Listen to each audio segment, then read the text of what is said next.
Hi, welcome to the Gun Room. Hope you're all doing well. With me tonight are the Pocketeers. Jay, a familiar face you will all know. How are you, Jay? Oh, good, thank you. Good. And there's Lauren. She's at the bottom there. She's a new member of the team. How are you, Lauren? I'm great, thank you. Thanks so much for having me. Lauren, before we kick off, we've got plenty to discuss, as always, even though there's no football. Tell us a little bit about your association with Arsenal, how you came to support. I'll just tell everyone first, at the Man United game, Lauren sent me a picture with her other half. She was in an Arsenal kit. He was in a Man United kit. How did that pan out for you? Yeah, as well as you can imagine, as well as you can imagine. Do you know what? We went to watch it in a bar and it was packed, but no one would sit near us. And we were thinking, what is going on here? And about three times people came up to us and they kind of tapped us on the shoulder and they were saying, "Are you two together?" And we were saying, "Yeah." And they left very, very soon. So I think they knew what was going to happen before we ever did. Lauren, just a little tip here. Have you ever Yeah. thought about, do you do the washing on a regular basis or do you divide those duties? Because you could actually boil wash it, couldn't you? Make it about that big. Do you know what? That's a good plan. I might do that next time for sure, for sure. Hey, we're giving you tips here. Lauren, tell us about your background and association with Arsenal Football Club. Absolutely. So I have, do you know what? I didn't like football when I was very young. I was definitely a Barbie's girl. I was doing ballet. And I just remember one evening watching the Champions League final with my dad. This would have been 2006. And at halftime, I decided what team I was going to support. Yeah, and then I think we all know how that one went in the end as well. But yeah, so basically, I've been an Arsenal supporter since 2006. Been a huge part of my life, and yeah, You go to through thick games and as thin. well, don't you? I've been to a few. I haven't been in a while now, I must admit. When I was younger, it was always kind of my birthday, Christmas present, all wrapped in one. But yeah, I've been to a few. So I'm based in Barcelona at the moment. So last season, for example, I got to see the women play in the Champions League, which is a disappointing result, but a fantastic experience to see them. So. Well, there's no Mitch, there's no Paul. They've got other prior engagements, but hopefully we'll catch up with them at some stage. First of all, big thank you to the viewers and listeners who subscribe and follow the podcast in the audio version or the YouTube version. We've had our most successful podcast on YouTube. So thanks very much for that. Keep watching, keep listening, because you're the people we do it for. Now, there was no football to moan about this week because of the passing of Queen Elizabeth II. But fear not, Podders, we could always find something to moan about, like the cancellation of football matches. We'll kick off with a couple of quotes. Richard Butler, friend of the show. We like a bit of sparring with Richard, don't we? He says, "I'm confused. You must go to work, school, while shops and pubs and restaurants remain open. But all football, even grassroots, is postponed. This makes no sense at all." The reply was, "Your life will still go on without football, Richard, for a while." And then Peter Crouch joined in. "I know it's only a game and some things are much bigger, but imagine all our games went ahead this weekend. Black armbands, silences observed, national anthem, royal band playing, etc. to millions around the world watching. Isn't that a better send-off?" What's your position on this, Jay? Caused a bit of a do. I mean, grassroots. I think it was a bit extreme. Grassroots football being pulled. I can understand, especially the London games with all the travelling. We've seen. I don't know if you've. I presume you followed the coverage of the Queen. In and around London, in and around where she's been in Scotland and stuff. The crowds have flocked there, so I kind of understand that. With the travelling. And look, it's the Queen. I don't want to get political in the slightest, but Go on, we're going to goad you. We're going to encourage you. there's a large amount of people that will be relatively upset, and and there'll be those that won't be. But I can understand the games being postponed, especially like I said in London, because from what I can gather, there's a fair amount of different police constabularies that are being used different parts of the country that are being drafted in for, especially for the funeral this weekend, which obviously those police will be taken away from football grounds and stuff. And I do get that, football fans aren't always the most respectful of groups. So will they act in the right way? Probably not. But you never know. Look, football's, it depends what your stance is. I've got no issues against the royal family. They didn't really offend me, and I suppose the Queen, I've always been quite proud to be English, so I kind of get it. There has to be a celebration of the life rather than mourning the death. So I get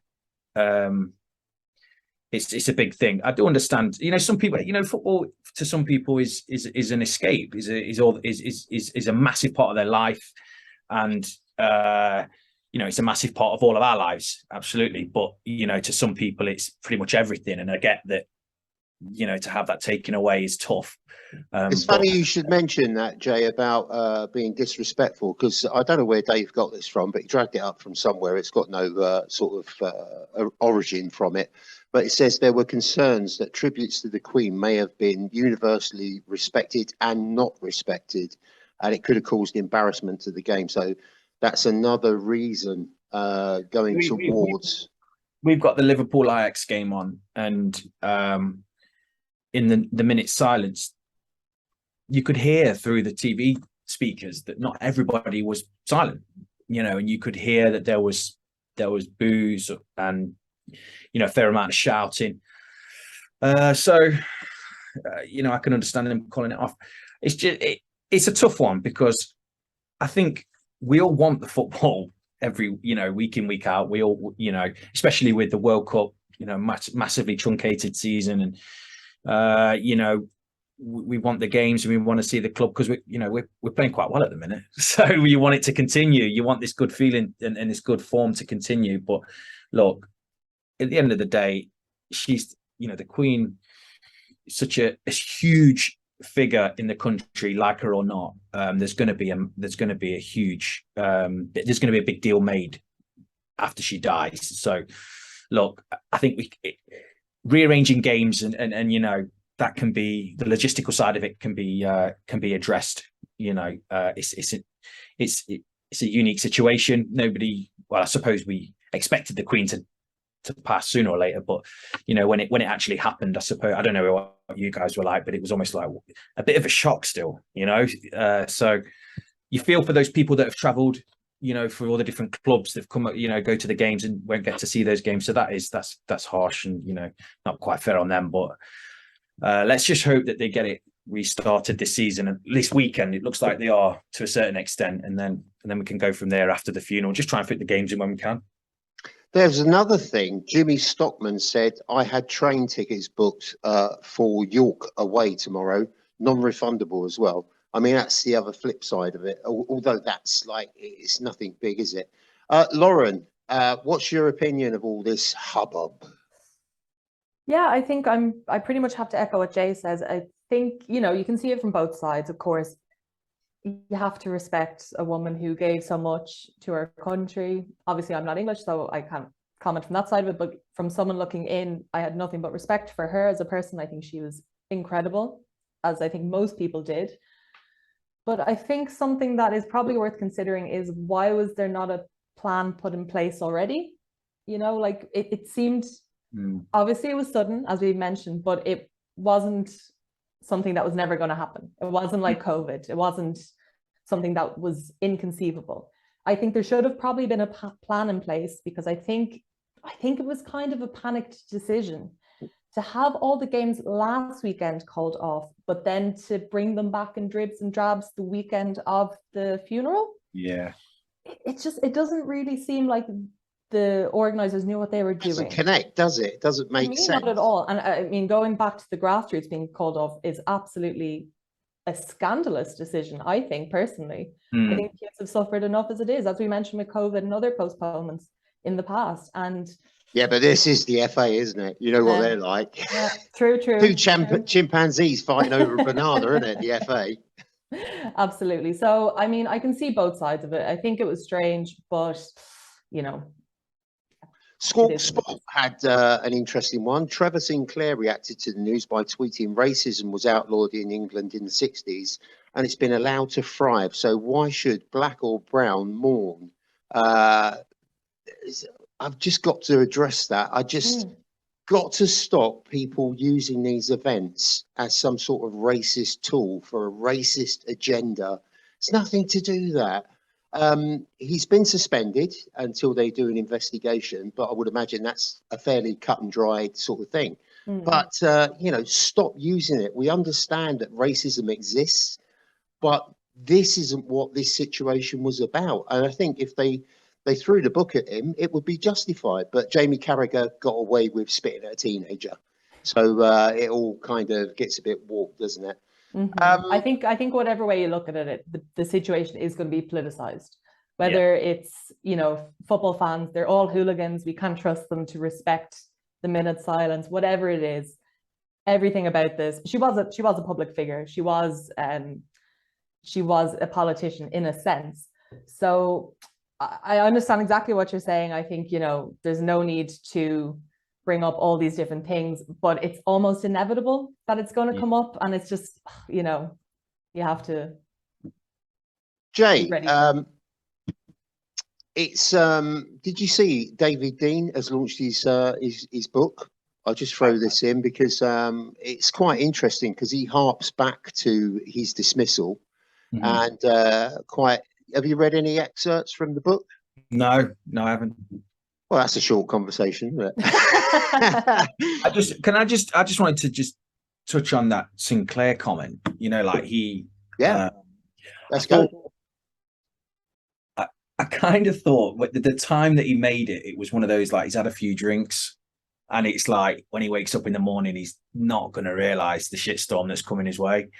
Because, you know, like, he's got a bit of a checkered past himself, hasn't he? With some of the things he's said and done, but, you know, like, wasn't the cleverest thing to say, was it? Somebody who is on the radio week in, week out, and to make a comment like that. But he'll be back. I suppose he deserves a second chance. If he comes out and says, you know, he was wrong to comment, even, you know, he deserves a second chance. He has done that. In all fairness, he has done that. Well, he played the mental health card, didn't he? He said he linked it to mental health. So I don't really want to comment on anything, you know, like that. But, you know, that's another chestnut. Yeah, he deserves a second chance. If, you know, like, if he look, he ain't committed murder, has he? So he deserves a second chance. But no, I haven't read any of the book. To be honest, I didn't even realise David Dean had released a book. So, well, there was a picture, Jay, of all the former players. You had Thierry Henry, you had Keown, and all these sort of people. And I half expected you to be in the background. Because Lauren, he's got this habit. He just appears at all these functions with these Arsenal players. I was doing a pod with him the from. night before. The day after, he appears with all these superstars. I was incredible. Like, he didn't even say anything. Lauren, let's move on to the WSL. It's a shame, really. We haven't really hit our stride with that. It was really close last season, wasn't it? 2 draw. I was looking at the table. I must admit, before it wasn't televised with Sky and BBC, I wasn't kind of aware of what was going on. I didn't really keep up with it, but I've got no excuse now. So I was looking at the table, and it seemed like it was only 2 draws, really, that Arsenal had that made the difference. Arsenal were the better team at home, scored a hatful of goals, and Chelsea were the better team away. Is that it in a nutshell? Are we that close? Can we do Chelsea this time around? Yeah, you know, it's tough. It's so difficult. It was pretty much as you said, but there was one big banana skin for Arsenal, which was on the back of the winter break. We came back and we lost, I think it was 2-0, if I'm correct, to Birmingham, who ended up being relegated last season. That was our only loss that we had all season. I mean, it doesn't even make sense, does it? It doesn't make sense. You have to sit there and go, what? So yeah, it was a very, very tight season. With all due respect, Chelsea are an exceptional team. As much as it pains me to say it, it is such a pleasure to watch them play. And they really, really, really are good. It's going to be tight again. Whether we push for the league or if we say, do you know what, we really need to get some silverware in this season and we settle for a cup, I'm not sure. I think, you know, there hasn't really been that much changes in the squads per se this summer. So I would imagine that it's going to be fairly close again and that we will be pushing them right to the end.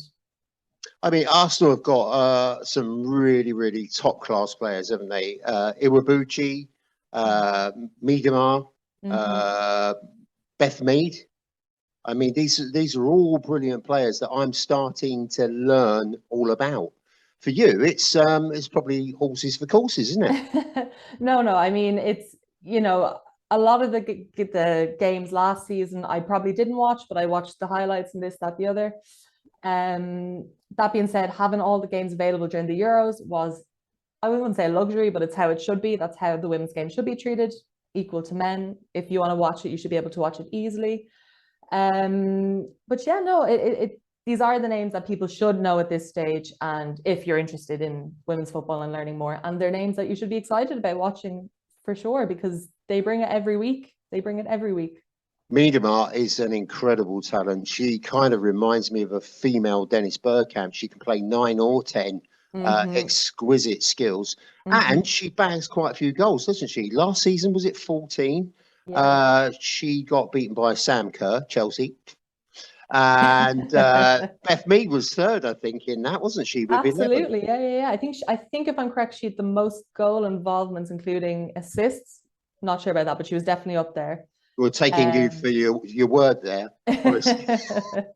But yeah, no, there's certainly some amazing players, especially, I'm going to be a bit biased here, Katie McCabe, midfielder, Irish, an exception to watch. If you like Xhaka's rage on the ball, you should watch this girl. Yeah.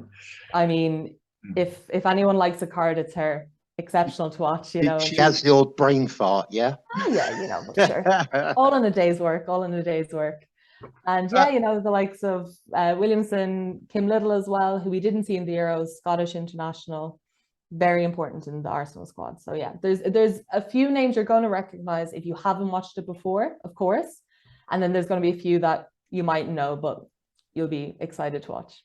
Just to let everyone know that Lauren is covering the WSL in the audio version of the podcast. And obviously she's coming back on the YouTube version, keep us up to speed with stuff. So Lauren, 2019, the FA introduced a 3-year strategy, obviously looking at making the game more prominent, making it self-sustaining as well.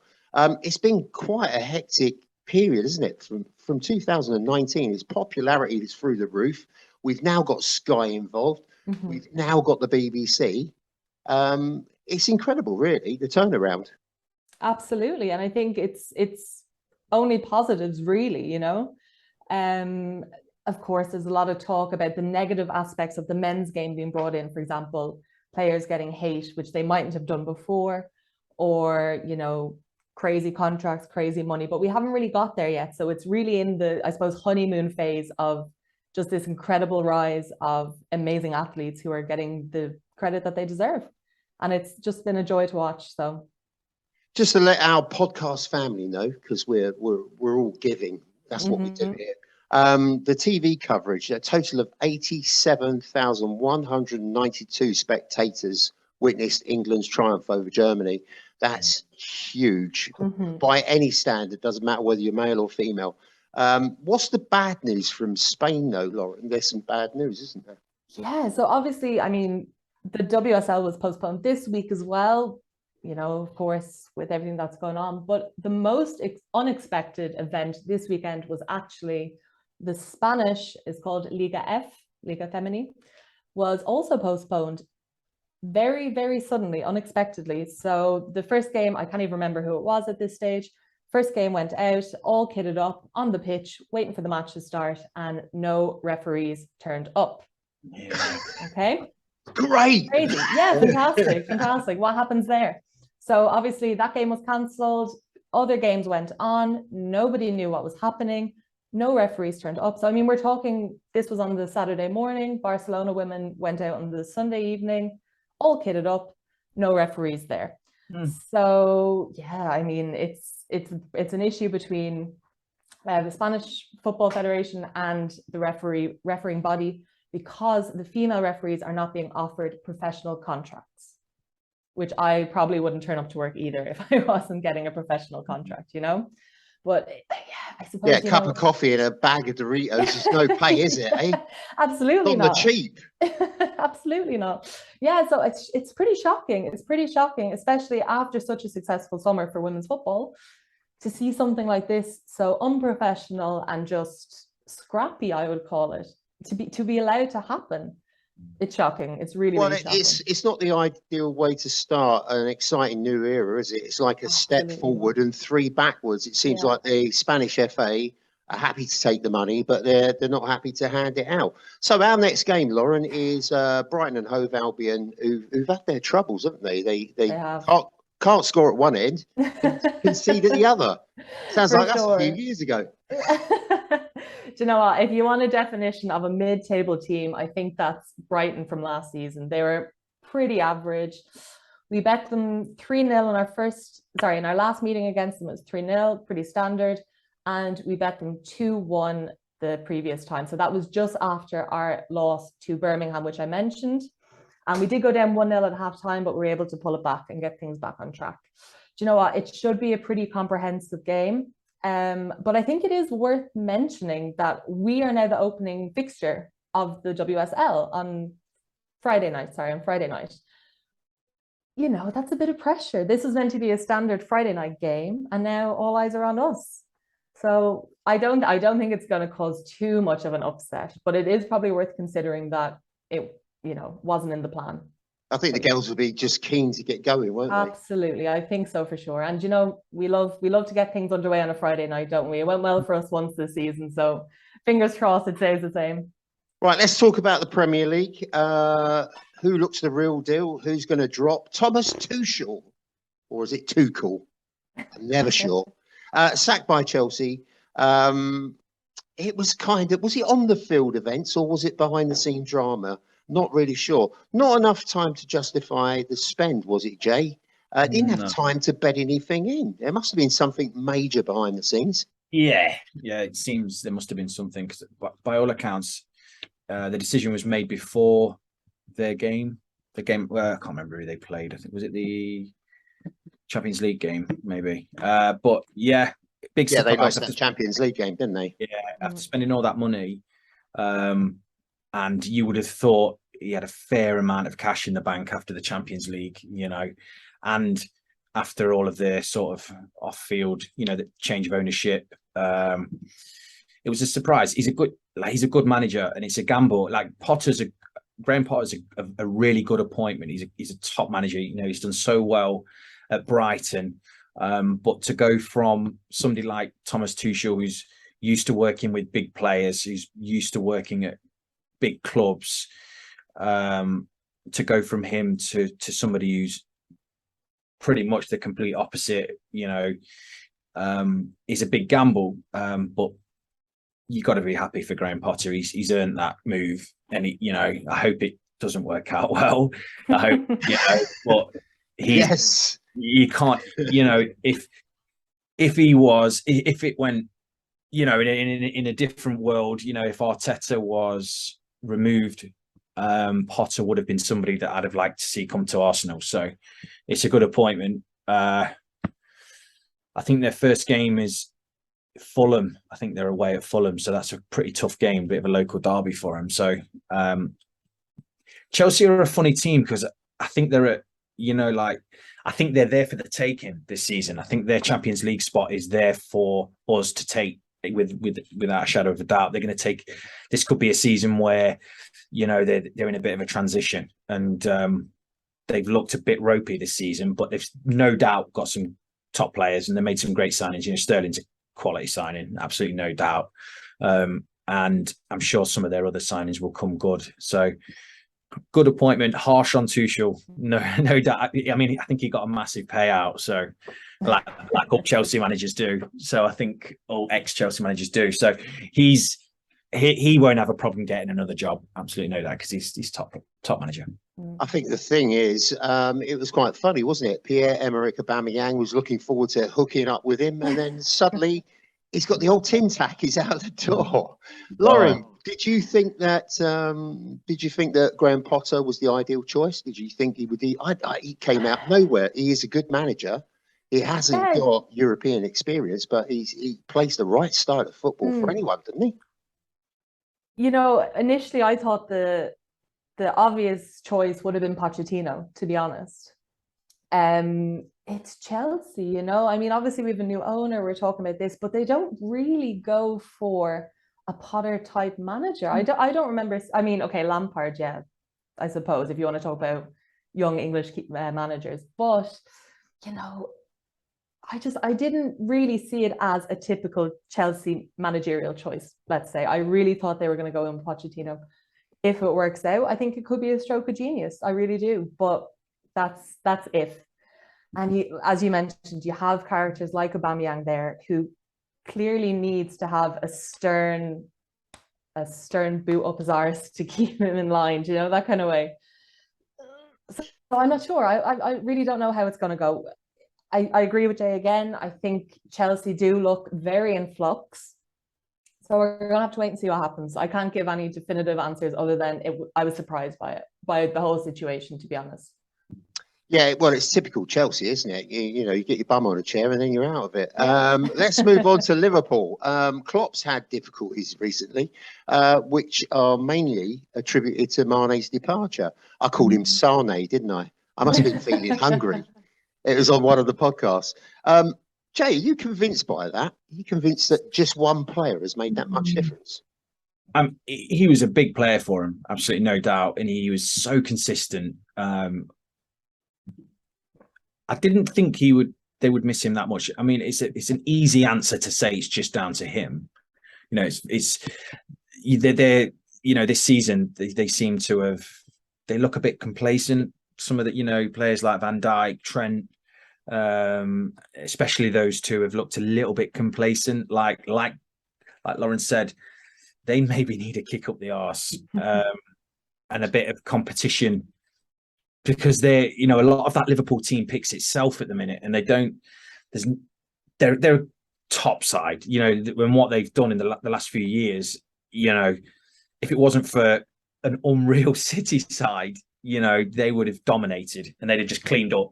But they, you know, we all know football goes in cycles, and if Ferguson, going back a few years, he was so good at re-energizing and rejuvenating and replacing his Man United squad so quickly and so efficiently that they never dropped off until he retired, you know.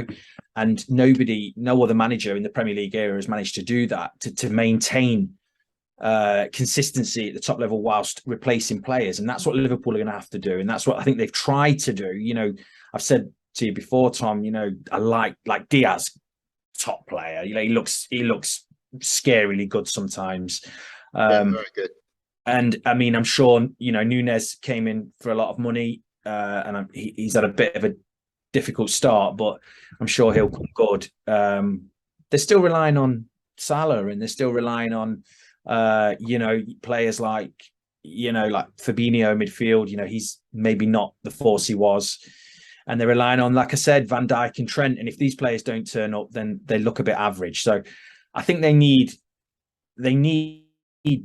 really get backed in the summer as much as, obviously they had Nunez. They picked up Nunez, which obviously 80 million or whatever it was is a massive amount of money, but you would have expected them to probably go a bit bigger to try and keep up with City. And you know, without a doubt, we have closed the gap on them. We have made massive strides to get closer to them. I'm not saying we'll finish above them, because I still think they're too good to not start turning these results around and getting the points in the bag. But I think the chasing pack has caught up with Liverpool a little bit, and I think if they're not careful, if they don't get the back in, you know, it could be a lot closer this season, especially with the World Cup.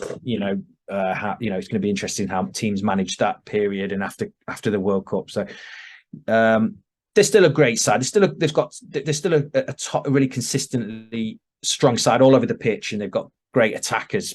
But there's been a few teams, it's starting 11s this season that, the centre midfields looked a bit old, and they've looked a bit jaded, and they've looked a bit tired, and it's slow. And in the years gone by, Liverpool have been so quick, one-touch passing in and around the box, 18-yard box, sliding it through, really quick, one-touch passing, bang, and you've conceded a goal. And they've looked a bit lethargic, but I'm sure they'll come good. Lauren, the Man United shirts are out in the street again, I've noticed, as I've been crawling around Dover, climbing up to 5th. Do you actually rate them? Is he going to do some sort of magician's work here and fashion a team out of nothing, really? I say that nothing. He's made a few keen acquisitions, but is he going to fashion a team where we all thought he was going to struggle for the first couple of seasons? Do you know what? I've been Be calling careful this, in case your boyfriend's there. I'm going to whisper. I can hear him outside the door. Now, I would like to attribute this to the Arteta effect, if you will. And it's a manager who's coming in and he's not afraid to drop the big names. So the games where Harry Maguire is playing, where Ronaldo's playing, they're not looking that great. We're seeing that United of last season where it seems like it's a competition of egos on the pitch. And there's no real fluidity. There's nothing really there that suggests that this is a team that can go on and that can push for top 4, let's say. However, in the games where, for example, Eriksen's been starting, where I haven't seen any games with Casemiro as of yet, but I do think that he does seem to have a way of getting the best out of these players. Not the players with the big egos, as I've mentioned, but the players who are there and who are willing to work as a team. I have to say I'm delighted for Rashford. He seems to be coming back into it. I really like him. Think he's a great player on and off the pitch. So delighted to see that. But yeah, I still don't think, look, I think they got very lucky against us. Typical United. Absolutely. Jay said on the podcast that we absolutely bashed them, but we did, we fell to 3 sucker punches. Absolutely. But you know what? I'll take a 3-1 defeat if we finish above them. That's fine. I don't really care about that. Give them their day out. Let them wear that green puke jersey, whatever they want to do.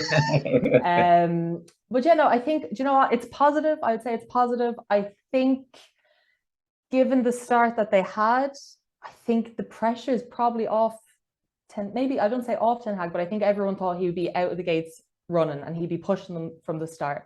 Now people realize that's not going to happen because he has to figure out what his best starting 11 is, who he can build a team with going forward, which I can't think of any United manager who has thought of that.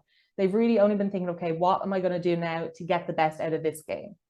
Where I think he has a plan in place, and as hard as it is to admit, it's exciting if you're a United fan.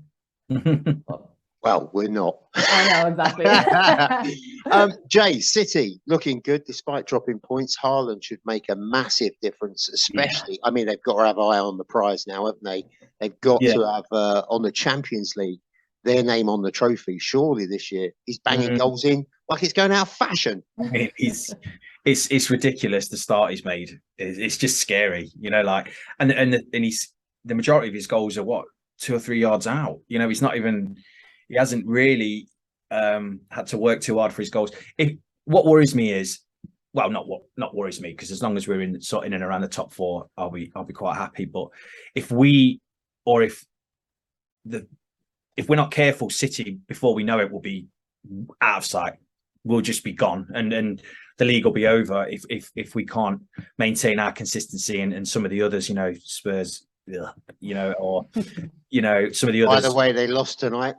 Yeah, they did. Yeah. A good 2-0 thumping. So, they're. I mean, they're the full package, aren't they? The total package. They've got a great manager. They've got unlimited funds, and they've got an outrageous squad with players that can just come in any position. And I've said it all along. I don't really like watching them because they're just repetitive.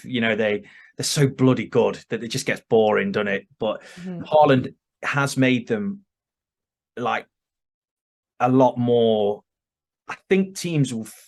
I know this sounds a bit silly because they've been so dominant, but I think especially in Europe, they'll be feared a bit more having somebody like Haaland just up front to just bully the lights out of everybody. The fear factors definitely be there, but they're definitely the team to beat. You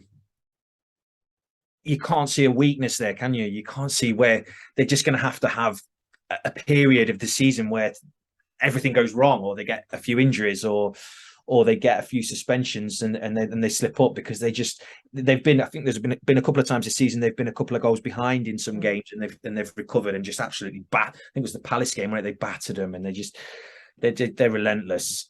So you live in hope that we can push them. You know, we can stay top of the league and go with them as far as we humanly possibly can. But they're going to be the team to beat, no doubt.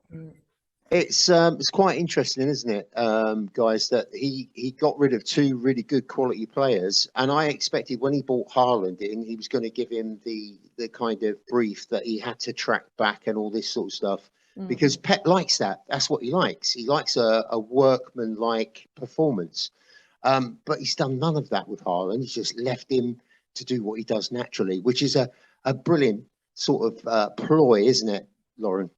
Absolutely. I mean, just stuck that in at the last minute.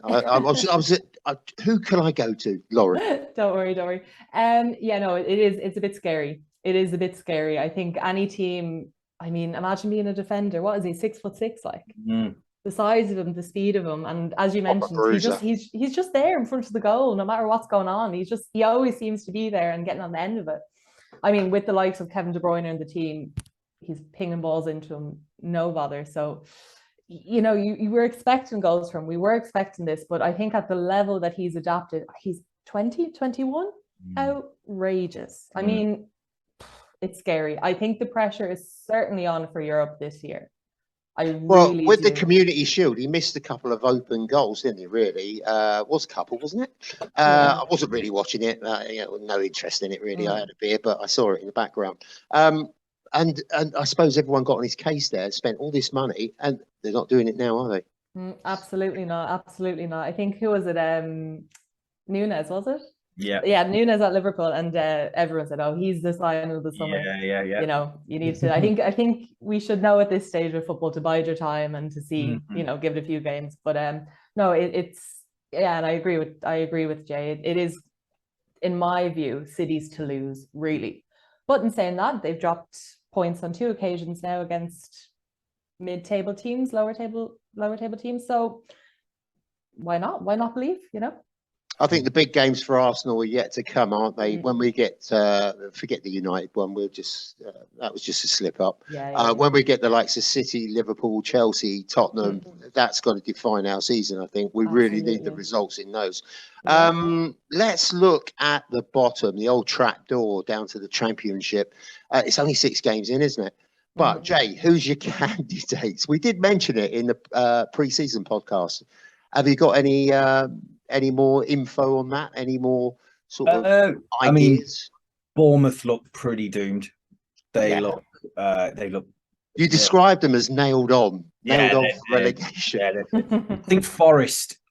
You know, and I've got a lot of, because I live in Nottingham, Lauren, and I've got a lot of friends that are Forest fans, and it was great Forest getting promoted, and you know, I was happy that some of my friends were at the playoff final, and great day out and that, but they have looked not great, and it's like a baptism of fire. You know, they had the victory over Newcastle, but then they've been battered by, you know, and that result against Bournemouth, you know, 2-0 up at half time, and then they slipped up.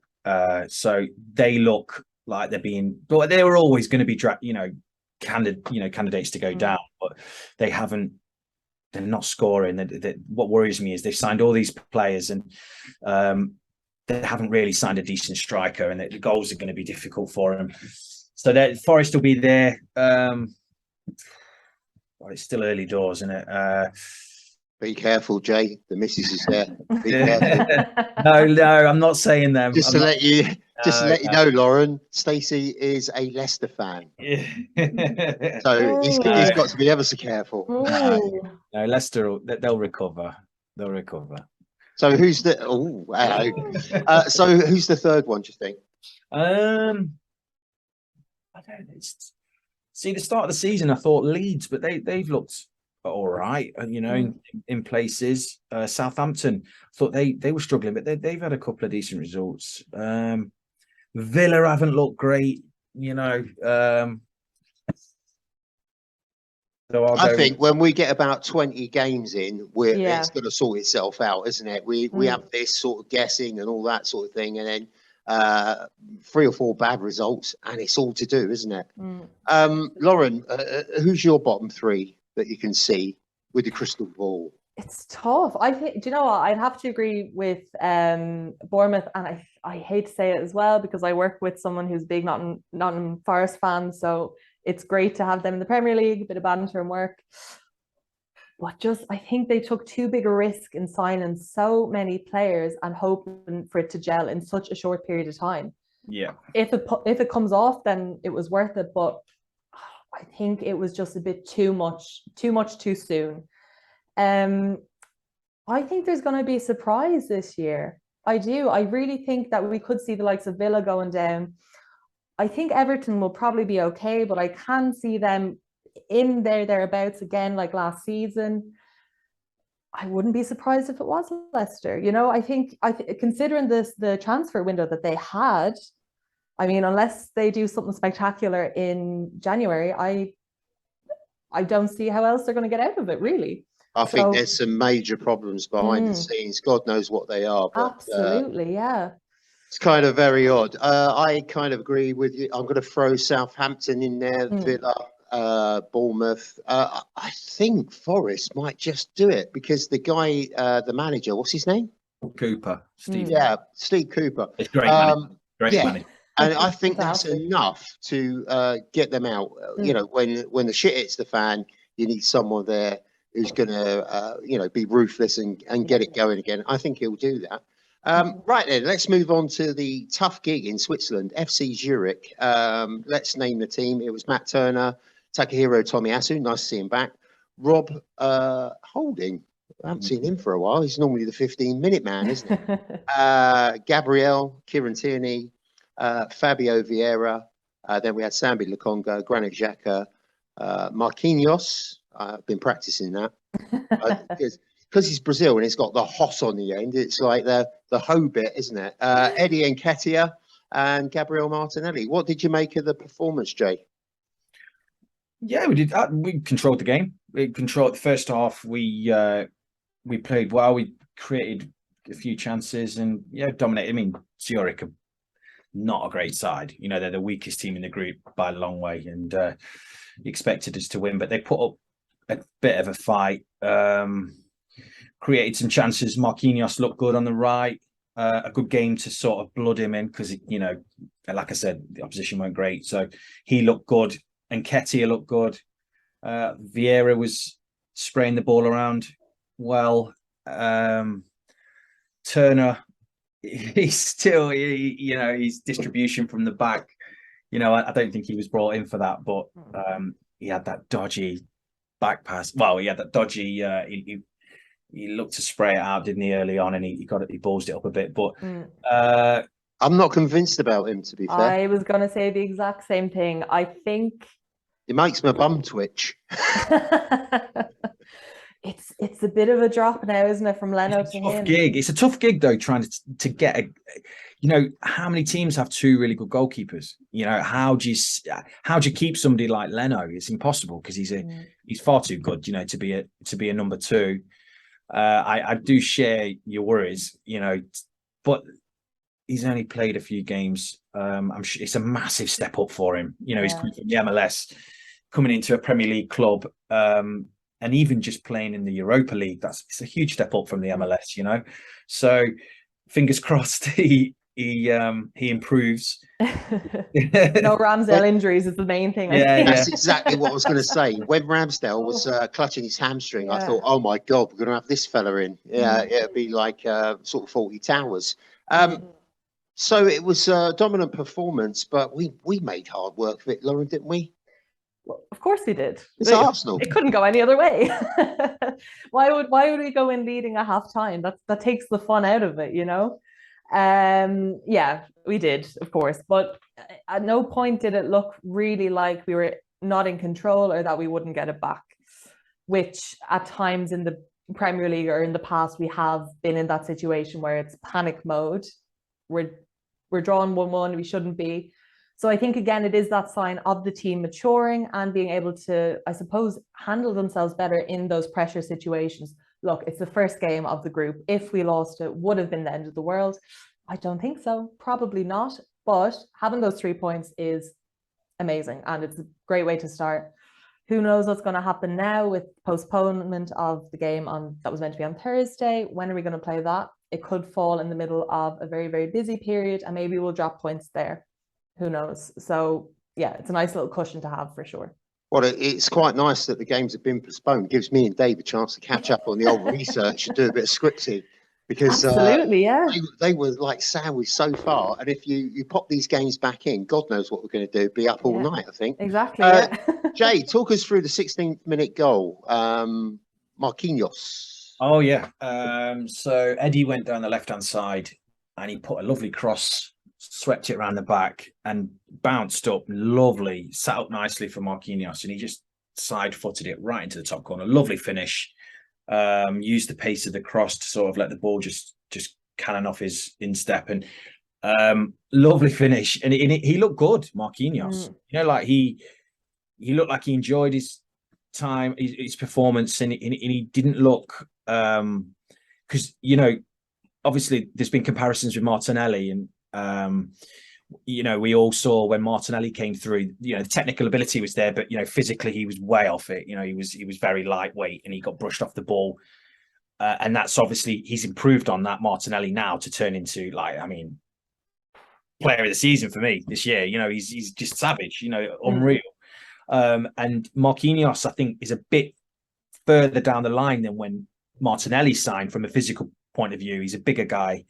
And I mean, I'm sure we'll talk about the second goal, but you know, his cross was lovely, finish was great, and you know, we were all screaming out for another winger to sort of come in for and give Saka a rest from time to time, and he could be that guy. You know, give him these minutes in the Europa League, give him the early rounds of the cup competitions if we, you know, manage to get through the cups, and you know, and you never know, we could have another, you know, another bargain, a cheaper option, yeah, to a position that we wanted to go and sign somebody who was, you know, we were talking about signing Douglas Luiz for what, 40 odd million, and I was never excited about that transfer, but I'd much rather give Marquinhos a chance.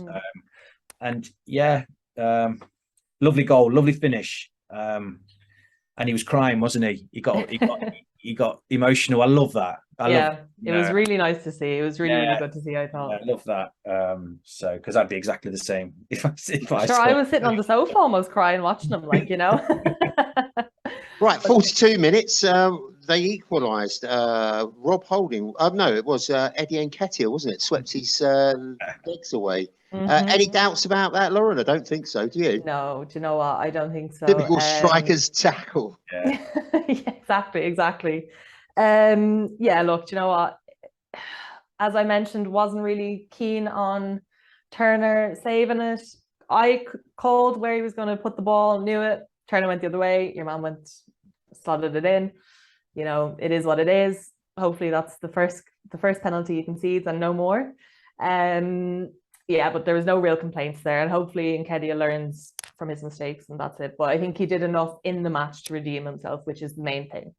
Absolutely. 10 minutes later, Jay, we've got our noses in front, thanks to Nketiah. 32 minutes with a header from the left side, 6-yard box, top corner, assisted by Marquinhos.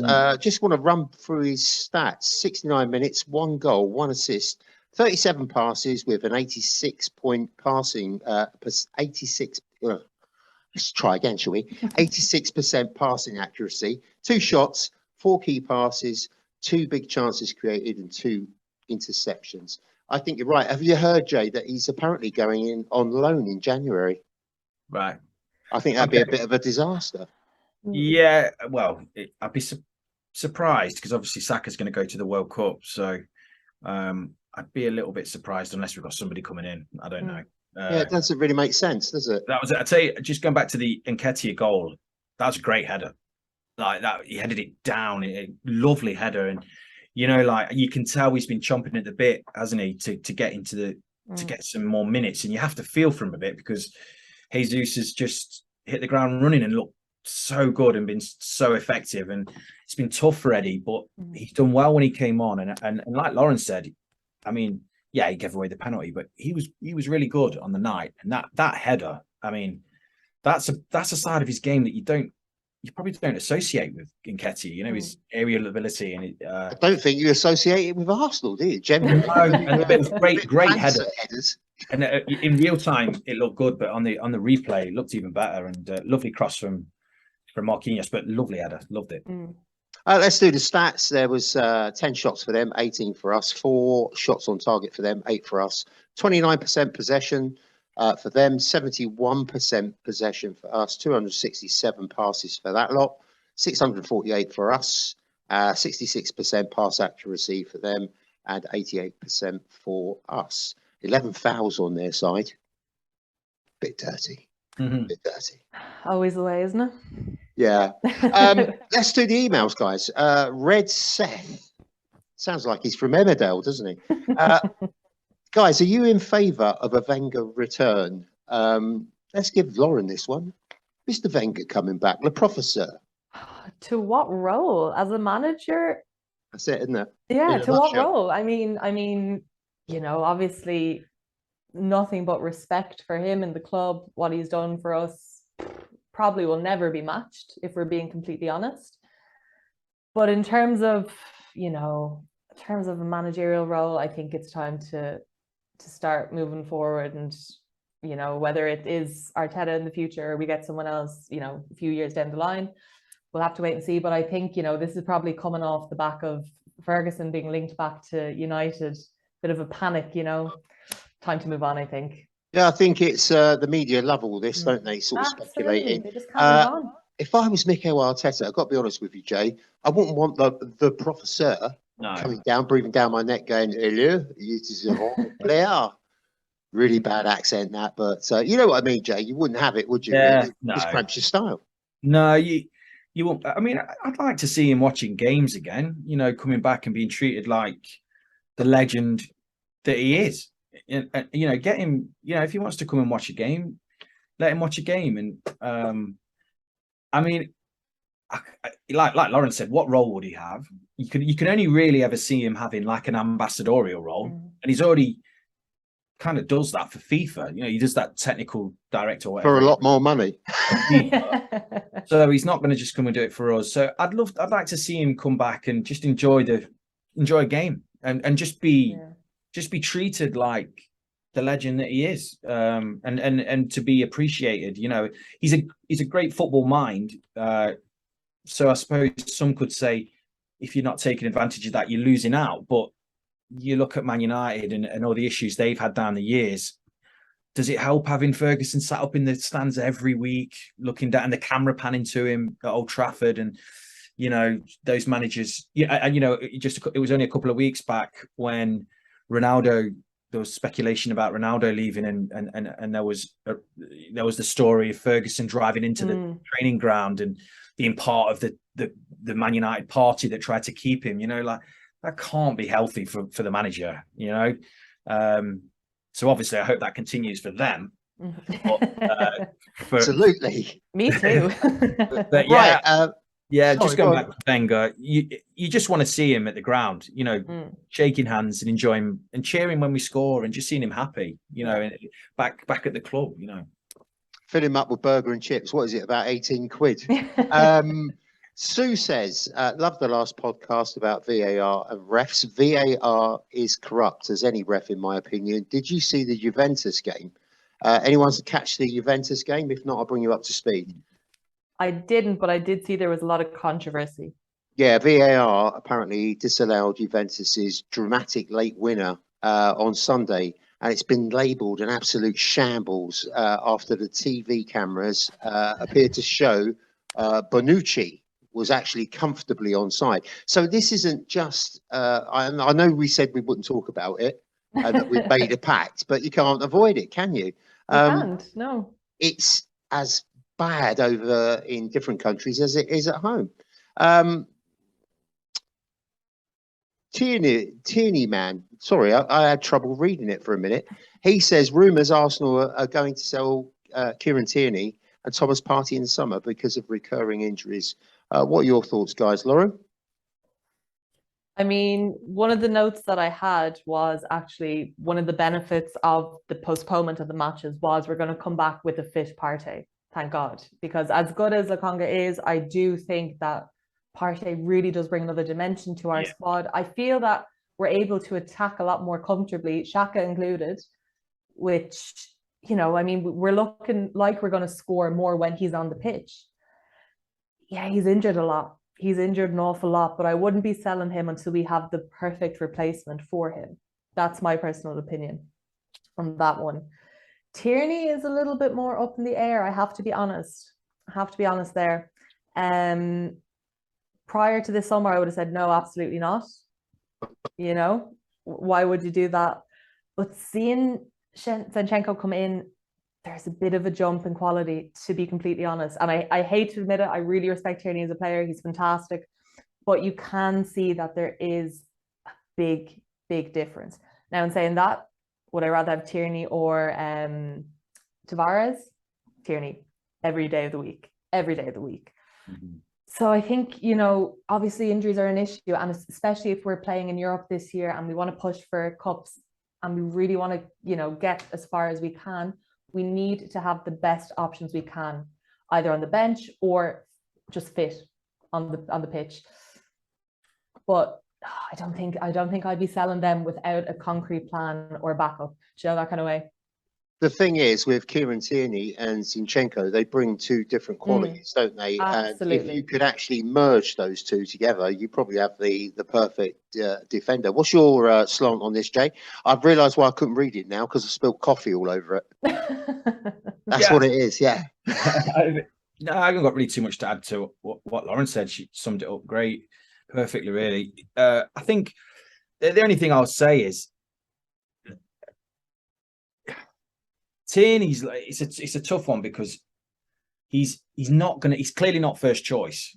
So you only sell him if there's a problem. If he wants to leave or comes out and says, I'm not playing enough, you know, I want to move away, then obviously you have to entertain it because he doesn't want to play for the club. But if he doesn't say that and he's happy with this role where I won't say he's Zinchenko's understudy, but he's coming into games, you know, maybe as a substitute, or he gets the occasional start in the Premier League.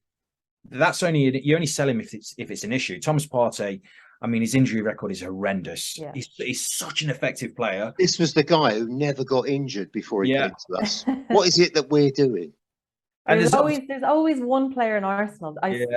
There's always been that one player who comes, gets injured, and that's it. You know, I don't know what it is, but if he's going for the title of the most injured player, he's up against Diaby and Wilshere. He's got no chance, has he? Sorry, Jay, carry on. No, I was just gonna say that I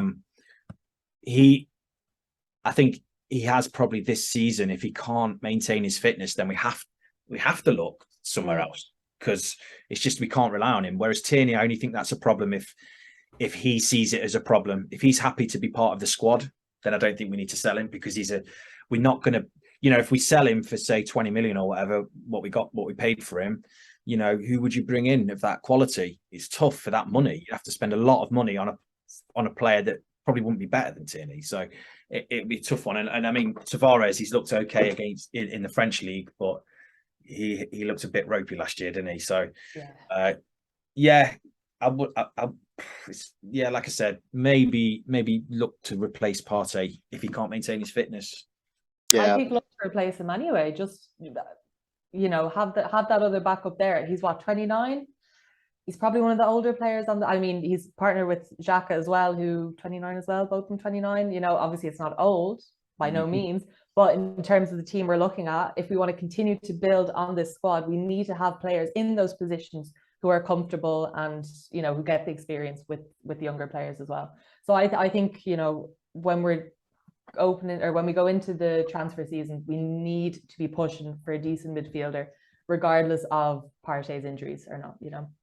I don't know whether you've heard, it was Football London came up with 9 clubs have agreed a VAR rule change. Apparently they're in favour of a new semi-automated system that looks to use artificial intelligence, ball tracking, and 3D to actually carry the passage of play because of these stupid lines. But that doesn't take away the fact that it's hairs, isn't it? It's like the hair on a gnat. These decisions are being made, as we discussed last episode.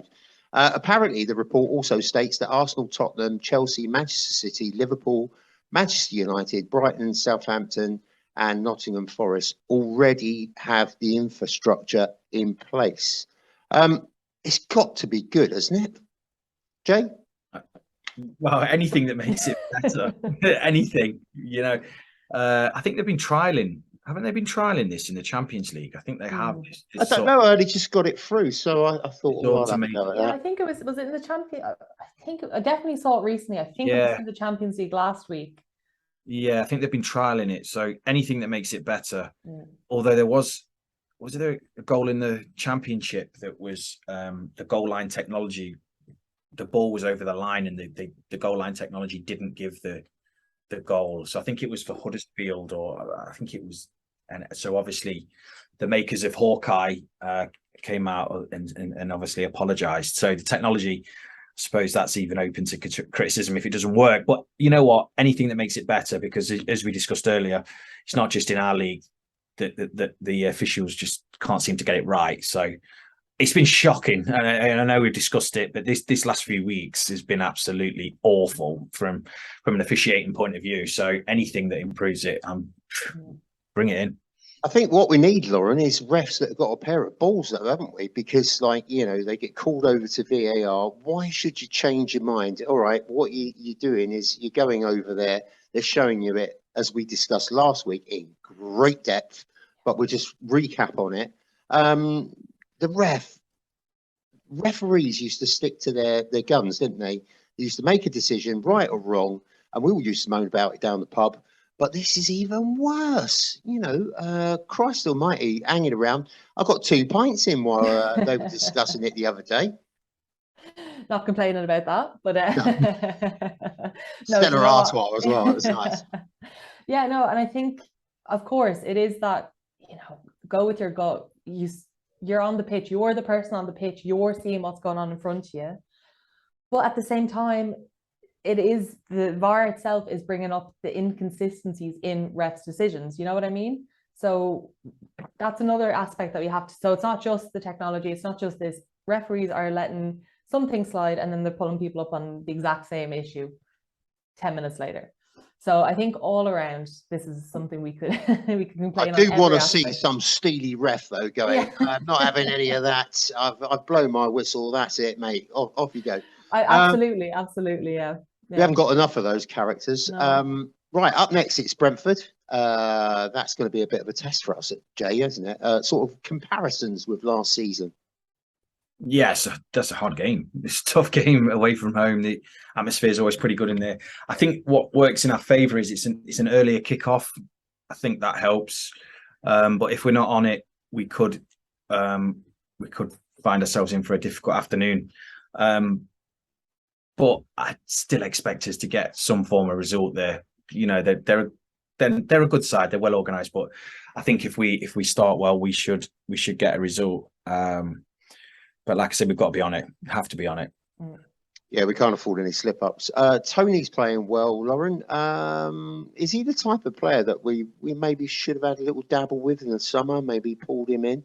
He looks a real handful, doesn't he? Hopefully he's not a handful when we play them. Hopefully not. Hopefully Saliba has him under wraps. Do you know what? To be completely honest, I don't think we can be giving out too much about our attacking options at the moment. If he came in, where would he be going? Like, we have Jesus, as Jay mentioned, Martinelli is on fire. I mean, almost unplayable at times. And Xhaka. So like, you know, it's maybe for Europe, maybe for cup games, but in the league, I don't think he's exactly what we're looking for at the moment, to be honest. Jay, who else would you pick out as someone we should worry about, apart from all of them? Yeah, I mean, I just want to say, like Tony, he's one of those players. He looks like he'll just be at Brentford for his entire career. Yeah. You know, he looks like a one club man, and he scored some cracking goals this season, and he is going to be a threat. God, who else have they got? Is it? I don't really know their team inside out, to be fair. I just threw that question out because yeah. you look a knowledgeable chap, Jay. That's what it is. Not about Brentford. I thought he's like the encyclopedia of football. I'm no Brentford expert, but I'm sure Tony they'll be looking to him. Keep him quiet, and we should be all right. And ultimately, he plays into, you know, if Gabriel and Saliba start at centre half, that Tony's a big guy, and we should be able to deal with him. You know, like Saliba's had a great start to the season. I fancy him against most forwards in the league. And Tony's a handful, and he scores, but I think, you know, Saliba's more than good enough. And Gabriel, he's looked a bit shaky at times, but he looks his best when it's a physical game, when it's a more physical game than a technical game. And I think that's what it will be at Brentford. But it'll be a test because, you know, we went there last year and we got humbled, didn't we? We got beat. Not the perfect start to a season, was it? To be fair, so it'll be a good test. But you want to see action after this after the United game. Yeah. Let's have some predictions then. Lauren, what's your prediction? We won't hold you to it, obviously. I'm gonna go with 3-1, let's say. 3-1, that's cool. Arsenal, Jay? Yeah. 3-1 sounds good. Just to be different, 2-1. Just to be different. I'm gonna go 2-0. We'll see how we go. Absolutely. We don't do clean sheets. We don't do clean sheets. Well, Turner's not in goal, so we stand half a chance. My Guys, question thanks very is much. One second and one more question. Who's starting right back, Tomiyasu or Ben White? I've got to go with Tommy. Tomiyasu looked good against Zurich. I don't think Ben White is totally convincing. He's played some good games. I mean, Mitch said, you know, he played one of his better games, didn't he, in the right back position? But I'd still go for Tomiyasu. He's a beast. I think he will stick with Ben White because I don't think he's done enough wrong this season yet. But what a great problem to have, because Tomiyasu is, you know, what a player. But again, he's another one who struggled with injuries. So he's definitely somebody to bring on to shore up the defence. I'll go with White, I think, but fingers crossed we can. What about you, Lauren?